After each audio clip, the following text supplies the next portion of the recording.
Vous vous réveillez plusieurs fois pendant la nuit pour aller aux toilettes? C'est plus courant qu'il n'y paraît, surtout chez les personnes âgées. Mais en réalité, dans de nombreux cas, ce problème peut être évité grâce à de petits changements dans votre quotidien. Dans la vidéo d'aujourd'hui, vous découvrirez ce que vous devez arrêter de faire dès maintenant pour retrouver des nuits tranquilles, sans interruption pour aller aux toilettes. Restez jusqu'à la fin et découvrez comment améliorer votre qualité de sommeil de manière simple et naturelle. Se réveiller plusieurs fois pendant la nuit pour uriner est une réalité qui touche des millions de personnes, en particulier à partir de 60 ans. Ce problème a un nom, la nicturie. Il s'agit du besoin fréquent de se lever pour uriner pendant le sommeil. Bien que beaucoup considèrent cela comme une conséquence naturelle du vieillissement, la vérité est que la nicturie peut être le signe de changements physiologiques, d'habitudes inappropriées ou même de maladies silencieuses. Plus qu'une simple interruption du sommeil, elle compromet profondément la qualité de vie, interférant avec la récupération physique, l'humeur, la mémoire et même le risque de chute nocturne.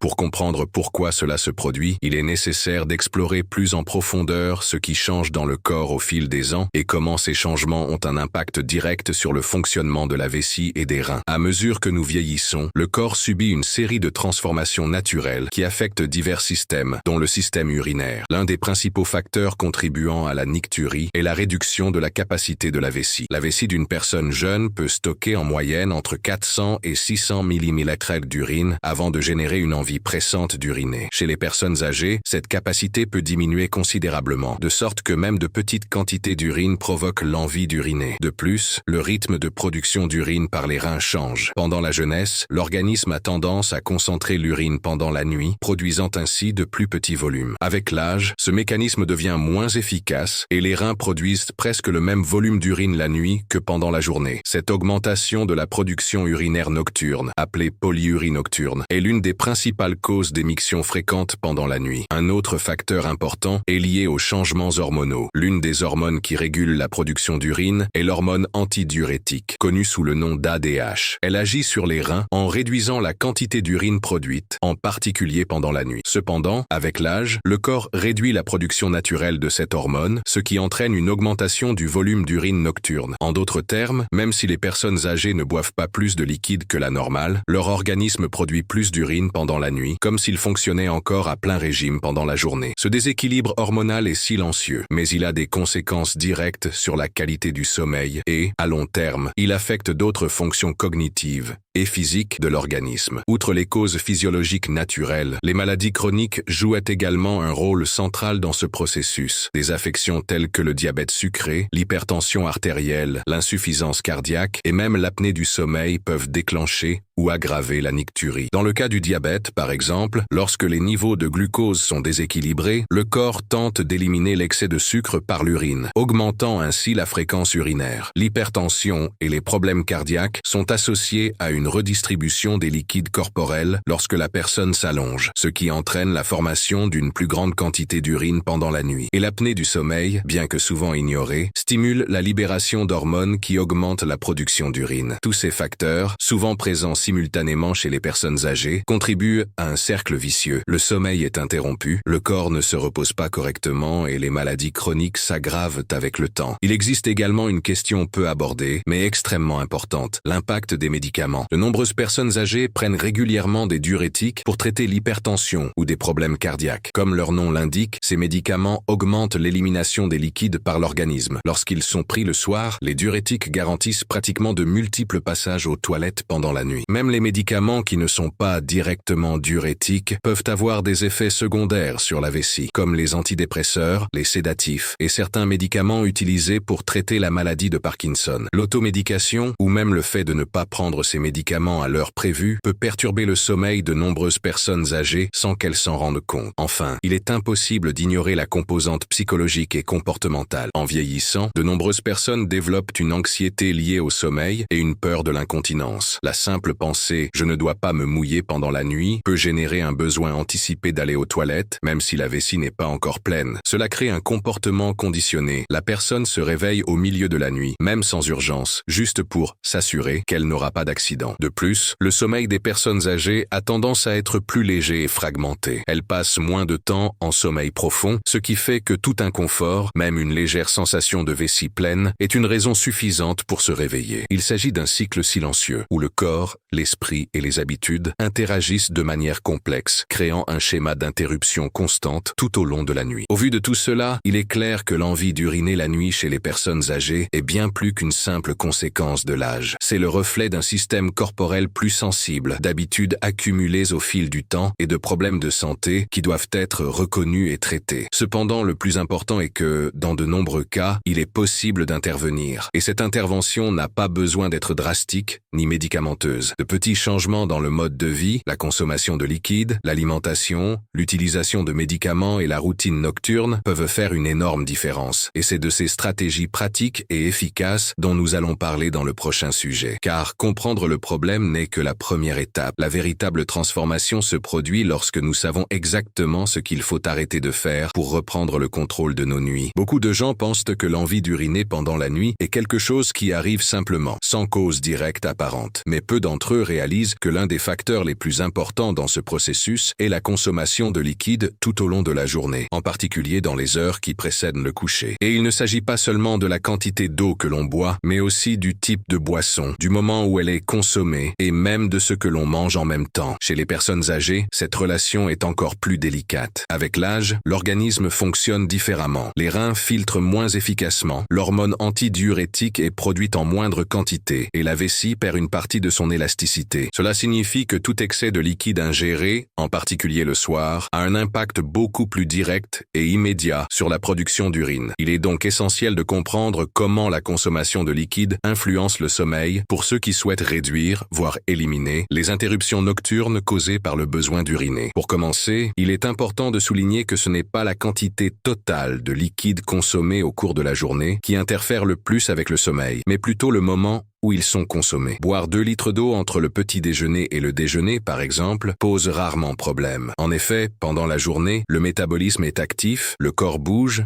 transpire et les reins ont le temps de traiter les liquides progressivement. En revanche, lorsque la majeure partie de cette consommation a lieu en fin d'après-midi ou en début de soirée, le corps est déjà en phase de ralentissement. Les reins continuent de filtrer, mais le corps ne dispose plus des mêmes mécanismes d'élimination active. En conséquence, cet excès de liquide s'accumule et est libéré pendant la nuit, obligeant les personnes âgées à se réveiller plusieurs fois pour vider leur vessie. C'est pourquoi de nombreux spécialistes recommandent de réduire considérablement la consommation de liquide après 18 ou 19 heures, en particulier chez les personnes qui ont déjà des antécédents de nicturie. Cependant, cela ne concerne pas uniquement l'eau. De nombreuses boissons courantes ont un effet diurétique, c'est-à-dire qu'elles stimulent les reins à produire plus d'urine. Le café est l'un des principaux responsables à cet égard, non seulement en raison de la caféine qui stimule le système nerveux, mais aussi en raison de son effet direct sur la fonction rénale. Boire une tasse de café le soir, même décaféiné, peut suffire à perturber le sommeil. Il en va de même pour les thés, en particulier les tisanes à base de plantes telles que l'hibiscus,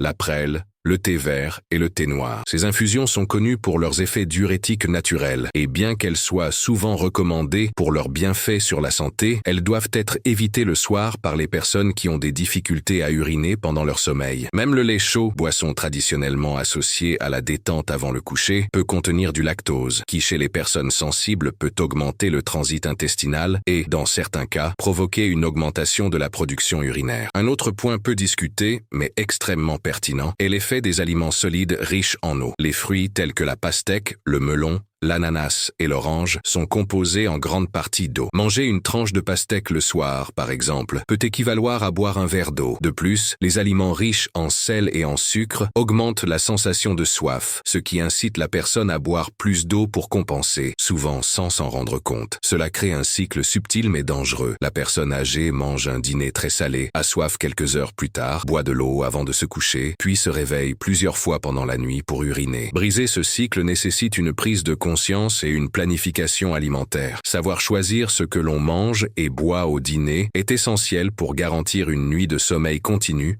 et réparateur. Outre les choix alimentaires, il y a également l'aspect comportemental. Beaucoup de personnes prennent l'habitude de boire des liquides le soir pour se sentir mieux ou par crainte de se déshydrater. Chez les personnes âgées, cette crainte est souvent renforcée par des recommandations médicales génériques telles que « buvez beaucoup d'eau » sans tenir compte du moment approprié pour le faire. Il est évident que l'hydratation est essentielle au bon fonctionnement de l'organisme, mais elle doit être répartie de manière stratégique tout au long de la journée. Une bonne habitude consiste consiste à boire plus d'eau le matin et en début d'après-midi, puis à réduire progressivement la consommation au fur et à mesure que la journée avance. Pour ceux qui ont très soif le soir, il convient d'évaluer si cette soif est réelle ou si elle n'est que le reflet d'anciennes habitudes mal adaptées. Dans certains cas, la soif nocturne peut être liée à la respiration buccale, à des environnements secs ou même à des effets secondaires de médicaments. Il convient également de réfléchir à l'importance de la maîtrise de soi et de la discipline dans les horaires de consommation. Un verre d'eau bu 15 minutes avant le coucher peut suffire à interrompre plusieurs heures de sommeil. C'est pourquoi la dernière consommation de liquide doit idéalement avoir lieu au moins 1h30 avant l'heure du coucher. Ce délai permet à l'organisme d'assimiler le liquide, à la vessie de se vider avant le sommeil et de réduire considérablement le risque d'interruption. Dans certains cas, il est même possible d'entraîner le corps à s'adapter à un nouveau rythme. Avec de la persévérance et de la régularité, de nombreuses personnes rapportent pouvoir dormir toute la nuit sans avoir besoin de se lever pour uriner, ce qui semblait impossible avant d'adopter ces changements simples mais efficaces. Cependant, il est essentiel de comprendre que la relation entre les liquides et le sommeil ne se limite pas aux horaires et au volume. Il existe des nuances qui impliquent une combinaison d'habitudes, d'alimentation, de métabolisme et même d'aspects émotionnels. Les personnes anxieuses, par exemple, ont tendance à boire plus de liquide pour soulager leur tension, ce qui se reflète également pendant la nuit. Par conséquent, l'étape suivante consiste à examiner d'autres comportements et facteurs quotidiens qui peuvent contribuer, souvent de manière silencieuse, à ce que la vessie continue d'interrompre votre repos. Et comprendre comment ces petits détails du quotidien, qui passent souvent inaperçus, peuvent affecter votre nuit plus que vous ne le pensez. Beaucoup de gens ne se doutent pas que ce qu'ils mangent le soir peut être directement lié à leurs fréquentes visites aux toilettes pendant la nuit. Cependant, le lien entre l'alimentation et le fonctionnement de la vessie est réel, profond et souvent sous-estimé. En particulier chez les personnes âgées, qui sont déjà confrontées à des changements naturels de la fonction urinaire, le choix des aliments consommés au dîner peut être déterminant pour la qualité du sommeil. La vessie, bien qu'elle soit un organe de stockage, est très sensible aux stimuli chimiques provenant de la digestion. Certains aliments, lorsqu'ils sont métabolisés, libère des substances qui irritent la paroi de la vessie et augmentent sa sensibilité. Il en résulte une envie plus fréquente d'uriner, même lorsque la vessie n'est pas encore pleine. Et lorsque cela se produit la nuit, pendant le sommeil, l'impact sur la santé et le bien-être est immédiat. L'un des groupes d'aliments les plus agressifs pour la vessie est celui des aliments acides, les plus courants étant les tomates, les agrumes comme les oranges, les citrons et les ananas, ainsi que les sauces industrielles à base de vinaigre. Lorsqu'ils sont digérés, ces aliments modifient le pH de l'urine et provoquent une réaction inflammatoire de l'épithélium de la vessie, en particulier chez les personnes les plus sensibles. Lorsque cette irritation se produit, le corps réagit par un signal d'urgence pour vider l'organe, même sans réelle nécessité physiologique. Ce que beaucoup de gens interprètent comme une vessie pleine peut n'être que le reflet de ce processus inflammatoire causé par des aliments courants de l'alimentation quotidienne. Dans le cas de la tomate, par exemple, ce n'est pas seulement le fruit frais qui provoque cet effet, mais aussi les sauces toutes prêtes, le ketchup, le concentré de tomate et même les soupes qui contiennent cet ingrédient en grande quantité. Lorsqu'ils sont consommés au dîner, surtout près de l'heure du coucher, ces aliments peuvent véritablement perturber le sommeil nocturne. Les aliments épicés et piquants constituent un autre groupe alimentaire ayant un impact important sur la vessie. Les aliments tels que le poivre noir, le curry, le paprika, le gingembre en excès, l'ail cru et les sauces piquantes ont le potentiel d'activer des récepteurs nerveux situés non seulement dans la bouche et l'estomac, mais aussi dans certaines parties du système urinaire. Lorsque les aliments épicés atteignent le système digestif, ils stimulent la libération de substances telles que la capsaïcine, qui à son tour influence le système nerveux autonome. Ce système contrôle également le fonctionnement de la vessie. Chez les personnes âgées, dont la régulation neurologique est déjà naturellement plus sensible, cette stimulation peut entraîner des contractions involontaires des muscles vésicaux, provoquant une sensation d'urgence urinaire. Il est important de souligner que cette réaction peut se produire, même si la personne a l'habitude de manger des aliments épicés pendant la journée. Le soir, lorsque le corps est sur le point d'entrer en état de repos, il devient moins tolérant aux stimuli agressifs et la vessie réagit de manière excessive. Outre l'acidité et le piquant, un autre facteur critique est la forte teneur en sodium présente dans les aliments ultra transformés, les charcuteries et les conserves. Le sodium a la capacité d'interférer avec l'équilibre des liquides corporels, provoquant une rétention pendant la journée et paradoxalement une libération excessive d'urine pendant la nuit. En effet, lorsqu'une personne consomme beaucoup de sel, le corps retient l'eau pour équilibrer la concentration de sodium dans le sang. Cependant, lorsque l'on s'allonge, la redistribution des liquides dans le corps en particulier dans les membres inférieurs, amène les reins à filtrer davantage d'urine. Chez les personnes âgées, ce processus est encore plus prononcé en raison de la diminution du tonus veineux et de la présence d'œdème au niveau des chevilles ou des jambes. Ainsi, un dîner riche en charcuterie comme le jambon, le salami, la saucisse, ou même les soupes instantanées et les conserves, peut être le déclencheur invisible d'une nuit remplie de visites aux toilettes. Le sodium stimule également la soif, ce qui fait que, sans s'en rendre compte, la personne boit plus de liquide avant de se coucher, perpétuant ainsi le cycle de la nicturie. Un autre aspect important est celui des sucres raffinés et des glucides à absorption rapide, tels que les pâtes blanches, les sucreries, les desserts et les boissons gazeuses. En plus de provoquer des pics de glycémie, déjà dangereux pour les personnes diabétiques ou prédiabétiques, ces aliments stimulent une activité rénale accrue. Lorsqu'il y a un excès de glucose dans le sang, le corps tente d'éliminer le sucre en excès par l'urine, ce qui augmente naturellement la production urinaire. Pour une personne âgée qui consomme un plat de pâtes à la sauce tomate et termine son repas avec un morceau de gâteau ou une boisson gazeuse, le risque de voir son sommeil interrompu augmente de manière exponentielle, sans compter que les pics glycémiques nocturnes affectent la production de mélatonine, l'hormone du sommeil, ce qui détériore encore davantage la qualité du repos. Il convient également de mentionner le rôle des produits contenant de la caféine et de l'alcool, qui sont souvent présents de manière discrète dans le dîner. Un chocolat noir, une glace au café ou même un dessert à base d'alcool peuvent contenir des doses suffisantes de caféine ou d'alcool pour stimuler le système urinaire et rendre difficile la rétention d'urine pendant la nuit. La caféine, comme nous l'avons déjà mentionné, est un puissant diurétique et stimulant. L'alcool, quant à lui, en plus d'être diurétique, interfère directement dans la libération de l'hormone antidiurétique, ADH, ce qui fait que les reins produisent plus d'urine que la normale. Tous deux nuisent à la continuité du sommeil et intensifient la fragmentation du repos nocturne, aggravant les cas d'insomnie et de fatigue diurne. Lorsque nous réfléchissons aux causes de l'envie fréquente d'uriner pendant la nuit, nous avons tendance à nous concentrer uniquement sur les aspects physiques ou alimentaires. Cependant, il existe un domaine tout aussi important et souvent ignoré qui concerne les habitudes comportementales nocturnes. La façon dont nous passons les heures qui précèdent le sommeil a un impact direct non seulement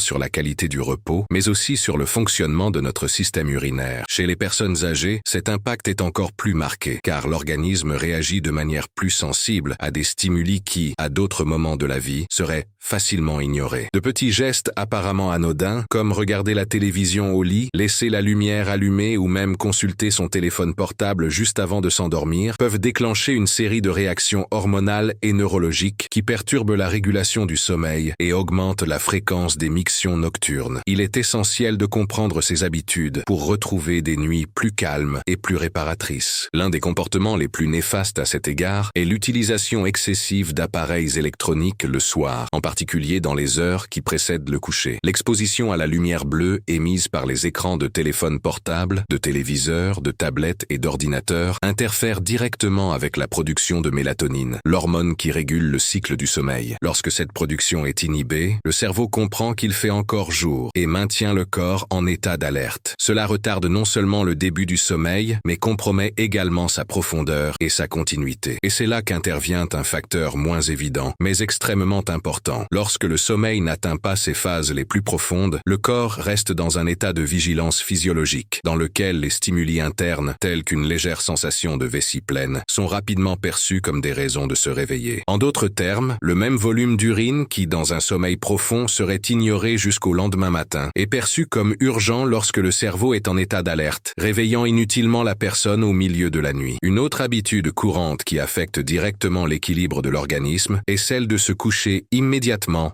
après le dîner. Lorsque la personne se couche immédiatement après le repas, le processus digestif devient plus lent et moins efficace. Ce retard digestif peut provoquer des troubles gastriques, des reflux et une sensation de lourdeur abdominale, rendant difficile l'endormissement et augmentant le niveau de stress corporel. Ce stress, à son tour, active le système nerveux sympathique, responsable des réponses d'alerte et de combat ou de fuite, et inhibe le système parasympathique, qui devrait dominer pendant le repos. De plus, cette activation du système nerveux stimule la vessie et les reins, contribuant à une plus grande production d'urine pendant la nuit. Chez les les personnes âgées, qui ont déjà une vessie moins élastique et une production réduite de l'hormone antidiurétique, tout stimulus supplémentaire suffit à interrompre le sommeil et à générer le besoin d'uriner. Ainsi, la simple habitude de dîner et de se coucher rapidement, sans laisser au corps le temps nécessaire pour digérer les aliments, devient un déclencheur silencieux de nuits agitées. Un autre point qui mérite une attention particulière est la prise de médicaments pendant la nuit, en particulier les diurétiques, les anxiolytiques, les antidépresseurs et même certains antihypertenseurs. Les diurétiques, comme leur nom l'indique, augmentent la production d'urine. Lorsqu'ils sont pris le soir, ils obligent les reins à maintenir une activité intense pendant le sommeil, ce qui entraîne inévitablement une miction nocturne. Malheureusement, de nombreuses personnes prennent ces médicaments sans tenir compte des horaires les plus appropriés, souvent par manque d'informations médicales spécifiques ou par commodité. Mais le problème va au-delà des diurétiques. Les médicaments qui agissent sur le système nerveux central, tels que les anxiolytiques et les antidépresseurs, peuvent modifier la sensibilité de la vessie et provoquer à la fois une rétention et une envie pressante d'uriner. Quant aux sédatifs, bien qu'ils favorisent le sommeil, ils peuvent compromettre la qualité de la phase REM, entraînant un sommeil léger et fragmenté, pendant lequel tout inconfort interne est rapidement ressenti comme une envie de se réveiller. Cet effet est encore plus prononcé chez les personnes âgées, dont l'organisme a déjà une capacité d'autorégulation réduite. La température et l'éclairage de la pièce jouent également un rôle important dans ce contexte. Dormir dans des pièces très chaudes ou mal ventilées oblige le corps à travailler davantage pour maintenir une température interne stable. Cela augmente le métabolisme et par conséquent le besoin d'éliminer des liquides. Le corps transpire moins la nuit, ce qui fait que l'élimination de l'excès de liquide se fait principalement par l'urine. De même, une exposition prolongée à la lumière artificielle dans la chambre, même si elle est douce, perturbe l'horloge biologique et retarde la libération des hormones responsables de la relaxation et du début du sommeil profond. Tout cela contribue à maintenir le système urinaire plus actif alors qu'il devrait être au repos. Une chambre sombre,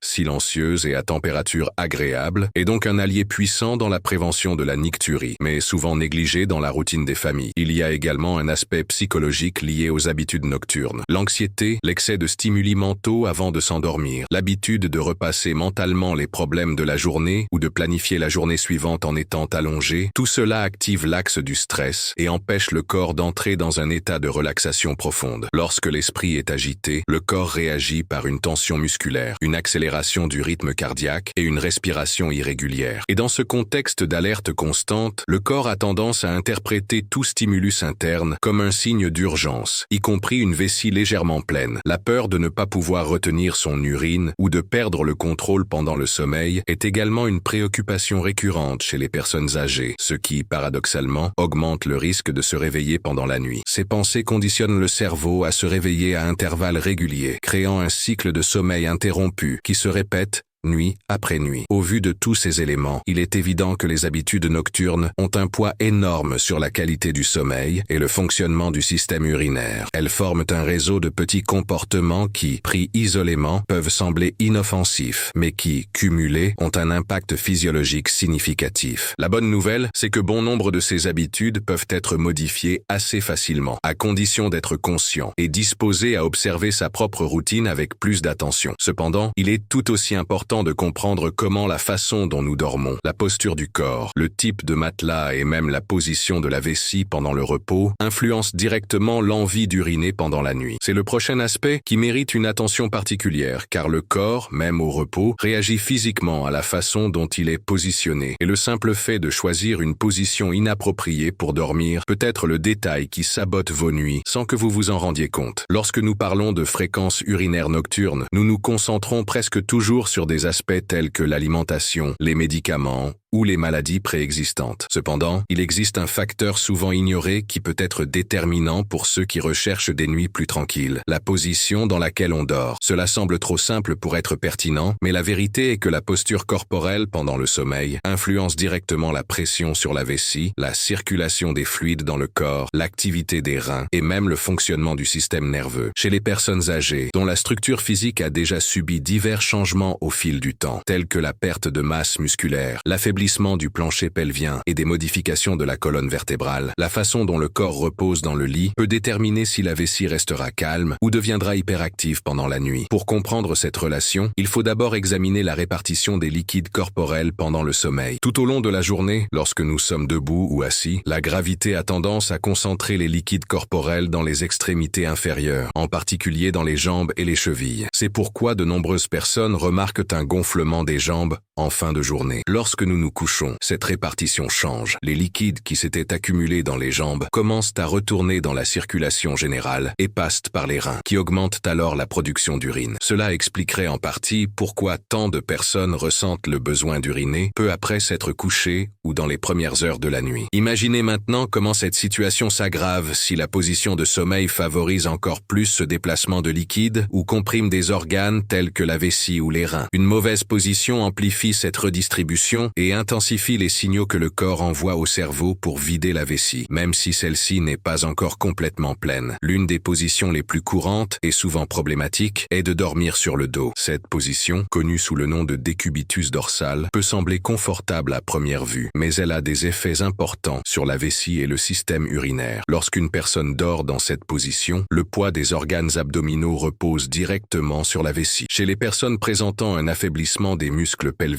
fréquent chez les personnes âgées, cette pression constante peut provoquer des stimulations urinaires prématurées. De plus, le relâchement naturel du sphincter urinaire pendant le sommeil peut, dans ce contexte de pression abdominale, induire une sensation d'urgence ou même de petites fuites urinaires, en particulier chez les personnes souffrant déjà d'une légère incontinence. Plus important encore, cette position ne favorise pas un drainage lymphatique efficace ni une redistribution harmonieuse des liquides, ce qui peut entraîner une plus grande rétention de liquide dans les tissus et, par conséquent, un volume plus important d'urine produit au cours des premières heures de la nuit. Dormir sur le côté, en particulier sur le côté gauche, tend à être plus bénéfique pour le fonctionnement du système urinaire. Cette position favorise la circulation sanguine et lymphatique, réduit la pression sur la vessie et améliore la fonction rénale. En effet, le rein gauche, bien que légèrement plus haut que le droit, a tendance à mieux se drainer lorsque le corps est en décubitus latéral gauche. Cette position soulage également la compression des gros vaisseaux sanguins, tels que la veine cave inférieure, ce qui optimise la circulation et évite l'accumulation inutile de liquide dans les tissus. Pour les personnes souffrant de reflux gastro-œsophagien, un autre facteur qui perturbe le sommeil et peut indirectement augmenter la fréquence urinaire, dormir sur le côté gauche apporte également un soulagement en réduisant les épisodes nocturnes de brûlure ou d'inconfort abdominal. Cependant, même dans cette position considérée comme idéale, il est nécessaire de prêter attention à la qualité du matelas et de l'oreiller, car un mauvais alignement de la colonne vertébrale ou des hanches peut provoquer des douleurs et des raideurs, ce qui fragmente également le sommeil et augmente la perception de stimuli internes, tels qu'une vessie légèrement pleine. Dormir sur le ventre, position connue sous le nom de décubitus ventral, est l'une des positions les moins recommandées, en particulier pour les personnes âgées. En plus de forcer la courbure naturelle de la colonne vertébrale et de compromettre la respiration, cette position exerce une pression directe sur la vessie contre le matelas, créant un inconfort constant. Bien que certaines personnes disent se sentir détendues dans cette position, elle peut déclencher des contractions involontaires des muscles pelviens, ce qui, chez les personnes souffrant d'hyperactivité vésicale, peut entraîner un réveil précoce dû à une sensation d'urgence urinaire. De plus, cette pression constante peut irriter les nerfs autour de la vessie et de l'urètre, intensifiant la sensibilité de la région pendant le sommeil. Un autre élément fondamental lié à la position de sommeil est la qualité du soutien offert par le lit. Un matelas trop mou ou, au contraire, trop ferme peut créer des points de pression sur le corps qui compromettent la circulation sanguine et favorisent la rétention d'eau. L'idéal est un matelas qui permet un alignement correct de la colonne vertébrale, soutient les courbes naturelles du corps et répartit le poids de manière équilibrée. En outre, l'utilisation d'oreillers placés stratégiquement, par exemple entre les genoux lorsque vous dormez sur le côté, peut aider à stabiliser la posture et à réduire les tensions dans le bassin, protégeant ainsi indirectement la vessie. Ces détails peuvent sembler insignifiants, mais lorsqu'ils sont combinés, ils font une différence significative dans la façon dont le corps réagit pendant la nuit. Enfin, il y a la question de l'environnement autour du corps. La façon dont la vessie réagit aux stimuli est également influencée par la température corporelle, le niveau de bruit et même la texture des draps. Un environnement froid, par exemple, provoque une vasoconstriction périphérique, ce qui fait que les reins filtrent davantage d'urine. De plus, le froid active le réflexe vésical, stimulant la contraction de la vessie. Chez les personnes sensibles, le simple contact contact avec des draps froids ou un léger courant d'air peut suffire à déclencher l'envie d'uriner. C'est pourquoi il est important de veiller à la température, de porter des vêtements de nuit adaptés et d'utiliser des couvertures chaudes, mais respirantes, afin de garder la vessie au repos pendant la nuit. La somme de ces facteurs physiques et sensoriels détermine l'état de relaxation du corps, et c'est cet état qui permettra au système urinaire de fonctionner au rythme du repos et non en état d'alerte. En comprenant que la position de sommeil n'est pas seulement un choix de confort, mais une décision qui influence directement le fonctionnement physiologique du corps, il est possible de commencer à faire des choix plus conscients et stratégiques pour améliorer la qualité du sommeil. Et comme nous l'avons vu jusqu'à présent, le sommeil et le système urinaire sont plus liés qu'on ne le pense. Mais au-delà de la posture physique, il existe des pratiques qui peuvent être intégrées à la routine nocturne pour préparer le corps et l'esprit à un repos profond. Une petite promenade en fin d'après-midi, des étirements doux avant de se coucher, des techniques de respiration et la mise en place d'horaires fixes pour se coucher et se lever. Tous ces comportements constituent ce que l'on appelle l'hygiène du sommeil. Et ce sont précisément ces pratiques que nous allons explorer ci-dessous, car un changement durable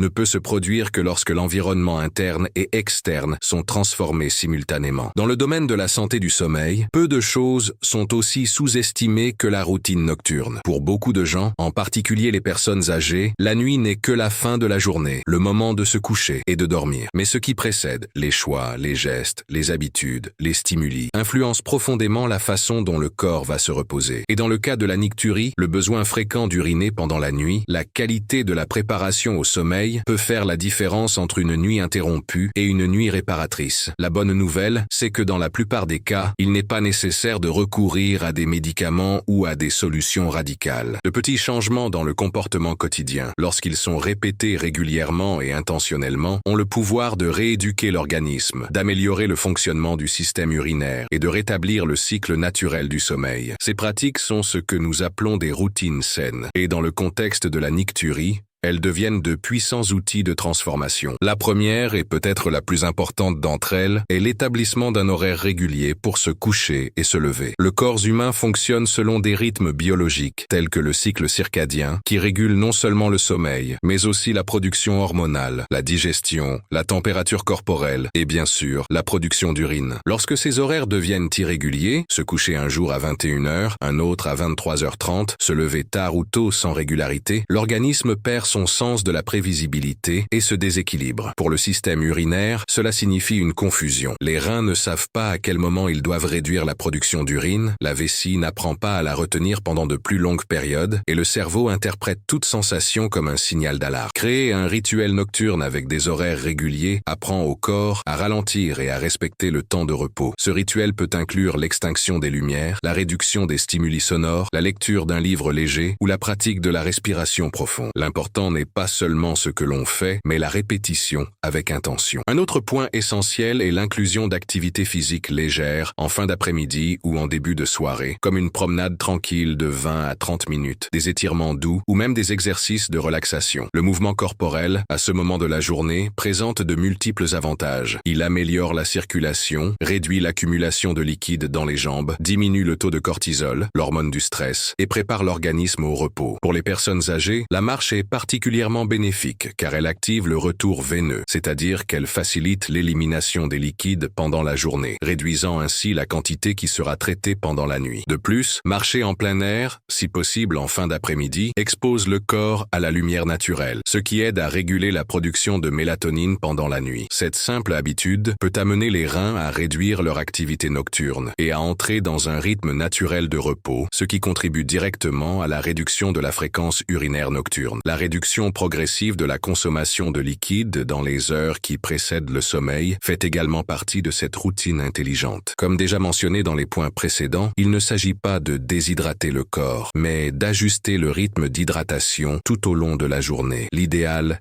est de boire la majeure partie de l'eau entre le matin et le milieu de l'après-midi, en réduisant considérablement après 18 heures. Toutefois, cette réduction doit s'accompagner d'autres précautions. Par exemple, il est essentiel d'éliminer les aliments très salés au dîner, car le sel provoque la soif. De même, éviter les tisanes diurétiques, Le café, les sodas ou les jus riches en sucre aident à ne pas stimuler la vessie pendant les heures de repos. Plus que de réduire les liquides, il est important de prendre l'habitude de vider sa vessie 2 fois avant de se coucher. Une première fois juste après le début du rituel du coucher et une autre juste avant de se coucher. Cette stratégie simple apprend au corps à associer le lit à un état de vessie vide, ce qui réduit considérablement les envies nocturnes d'uriner. Dans cette logique, les pratiques de relaxation mentale et émotionnelle prennent également toute leur importance. Le stress, l'anxiété et les pensées accélérées sont des saboteurs silencieux du sommeil. Souvent, la personne vide physiquement sa vessie, mais son esprit reste en état d'alerte, interprétant tout inconfort interne comme une raison de se réveiller. Des techniques telles que la respiration diaphragmatique, la méditation guidée, l'écoute de sons doux de la nature ou même la prière silencieuse sont des ressources qui aident le système nerveux à passer de l'état sympathique, alerte, à l'état parasympathique, repos. Lorsque ce bouton interne est actionné fréquemment, le corps apprend à réagir avec moins de sensibilité à des stimuli légers, tels qu'une petite quantité d'urine dans la vessie. Cet entraînement silencieux de l'esprit et du corps se traduit par une plus grande tolérance physiologique et un sommeil plus profond et ininterrompu. Il convient également de souligner l'organisation de l'environnement physique dans lequel on dort. Une chambre sombre, silencieuse et à température agréable est plus qu'un luxe. C'est une nécessité pour que le corps puisse véritablement se reposer. Dans des environnements très chauds, le corps perd de l'eau par la transpiration et augmente son activité rénale. Dans des environnements trop froids, les vaisseaux se contractent et les réflexes vésicaux s'activent. L'idéal est un équilibre thermique, avec des vêtements confortables, des couvertures respirantes et, si nécessaire, l'utilisation d'humidificateurs ou de ventilateurs silencieux. Éliminer les lumières artificielles, éteindre les appareils électroniques et garder le téléphone portable à distance fait également partie de la routine d'hygiène du sommeil. La chambre doit être perçue par le corps comme un espace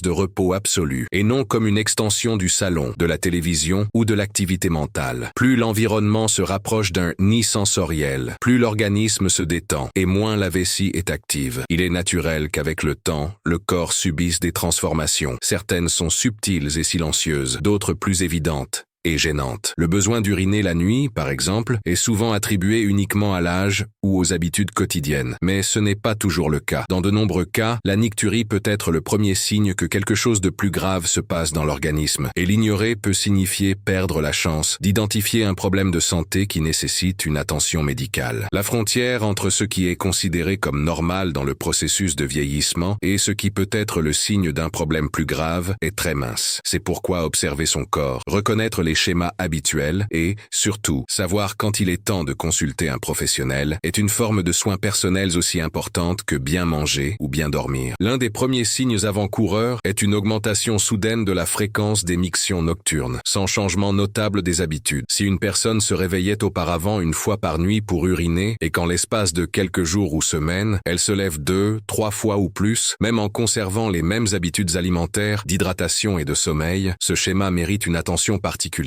Des changements brusques dans le rythme urinaire peuvent être causés par des infections des voies urinaires, des troubles hormonaux, des maladies rénales ou même des changements neurologiques. Lorsque le corps perd le contrôle de son propre rythme, il signale qu'il lutte pour maintenir son équilibre. Et la vessie, étant un organe très sensible, est souvent l'un des premiers à réagir. Il n'est pas nécessaire de ressentir de la douleur pour que quelque chose ne va pas. Un simple changement soudain de rythme est une raison suffisante pour consulter un médecin. Un autre symptôme à ne pas ignorer est l'urgence urinaire accompagnée de douleurs, de brûlures ou d'inconfort lors de la miction. Souvent, les personnes âgées ont tendance à normaliser ces signes, les considérant comme faisant partie du vieillissement. Mais ce n'est pas le cas. Ces symptômes peuvent être associés à des infections urinaires qui, lorsqu'elles sont récurrentes, peuvent entraîner des complications graves ou à des inflammations de la vessie, telles que la cystite interstitielle, une sensation de brûlure lors de la miction, l'impression que la vessie ne se vide jamais complètement ou la présence d'urine trouble et à forte odeur ne sont pas des détails anodins. Ce sont des signes évidents d'un déséquilibre infectieux ou inflammatoire. Si ces symptômes s'accompagnent de fièvre, de douleurs dans le bas du dos ou d'une fatigue extrême, ils peuvent indiquer une infection rénale qui nécessite un traitement immédiat. Plus le problème est diagnostiqué tôt, plus l'intervention est simple et efficace. Outre les infections, il est essentiel d'être attentif à la présence de sang dans les urines, même en petite quantité. L'hématurie, nom technique de ce symptôme, peut être causée par des des infections, des calculs rénaux, des traumatismes ou, dans les cas les plus graves, par des tumeurs du tractus urinaire. Le sang n'apparaît pas toujours avec une couleur intense. Parfois, l'urine prend simplement une teinte plus foncée, tirant vers le brun ou le rougeâtre. Et comme de nombreuses personnes âgées prennent des médicaments anticoagulants, on a tendance à associer cette coloration aux effets de ces médicaments. Mais aucun épisode de sang dans les urines ne doit être ignoré ou traité par autodiagnostic. Des examens simples, tels qu'une analyse d'urine ou une échographie, peuvent clarifier l'origine du symptôme et permettre un traitement précoce et efficace. Ignorer ces signes peut coûter cher. Un autre aspect moins visible, mais tout aussi important, est le lien entre la nicturie et les maladies chroniques. Chez les personnes diabétiques, par exemple, le fait d'uriner fréquemment, y compris pendant la nuit, peut être l'un des premiers signes d'un taux de glucose incontrôlé. L'excès de sucre dans le sang pousse l'organisme à essayer d'éliminer ce glucose par l'urine, ce qui augmente le volume filtré par les reins. Il en va de même pour l'insuffisance cardiaque. Pendant la journée, le corps peut retenir des liquides dans les jambes, et la nuit, au moment de se coucher, ces liquides retournent dans la circulation et sont éliminés par les reins au cours des premières heures de la nuit. Cela explique pourquoi de nombreuses personnes âgées souffrant de problèmes cardiaques se réveillent fréquemment pour uriner peu après s'être couchées. Dans les cas d'apnée du sommeil, un autre problème souvent négligé, la fragmentation du sommeil provoque des stimuli hormonaux qui augmentent la production urinaire nocturne. Dans ces situations, il ne sert à rien de réduire la consommation de liquide ou de changer de position pour dormir. Il faut traiter la cause à l'origine du problème. Il existe également un facteur souvent oublié, les modifications neurologiques associées au vieillissement. Des maladies telles que la maladie de Parkinson, la maladie d'Alzheimer, la sclérose en plaques et d'autres syndromes affectant le système nerveux peuvent compromettre le contrôle de la vessie. Parfois, cette perte de contrôle se manifeste d'abord la nuit, lorsque le cerveau est moins alerte et que la communication entre les centres de commande du cerveau et la vessie devient plus fragile. En cas de difficulté à retenir l'urine, de sensations d'urgence sans raison apparente ou d'épisodes d'incontinence nocturne, il convient d'approfondir les recherches. Une évaluation par un urologue ou un neurologue peut révéler des causes subtiles mais importantes aux symptômes urinaires. Plus ces changements sont détectés tôt, plus les chances de préserver l'autonomie et la qualité de vie du patient sont grandes. Outre les signes physiques, il ne faut pas négliger les impacts émotionnels et fonctionnels de la nicturie. Lorsqu'une personne âgée commence à avoir peur de dormir parce qu'elle doit se réveiller plusieurs fois pour uriner, ou lorsqu'elle commence à limiter sa consommation d'eau par crainte d'avoir un accident pendant la nuit, le problème dépasse déjà les limites de la vessie. Il affecte désormais la sécurité, l'estime de soi et la tranquillité de la personne. Les chutes nocturnes en essayant d'aller aux toilettes, l'anxiété avant de s'endormir et la sensation constante de fatigue tout au long de la journée sont autant de signes indiquant que la nicturie a un impact significatif sur la vie. Dans ces cas, demander de l'aide n'est pas seulement un choix judicieux, mais un geste de protection de sa propre dignité et de son bien-être. Pour toutes ces raisons, il est essentiel que la nicturie ne soit pas considérée comme une simple conséquence de l'âge, mais comme un symptôme qui mérite d'être compris, étudié et, si nécessaire, traité avec l'aide d'un professionnel. Les progrès de la médecine et de la gériatrie offrent aujourd'hui de nombreux outils, des examens d'imagerie et des tests de laboratoire aux thérapies comportementales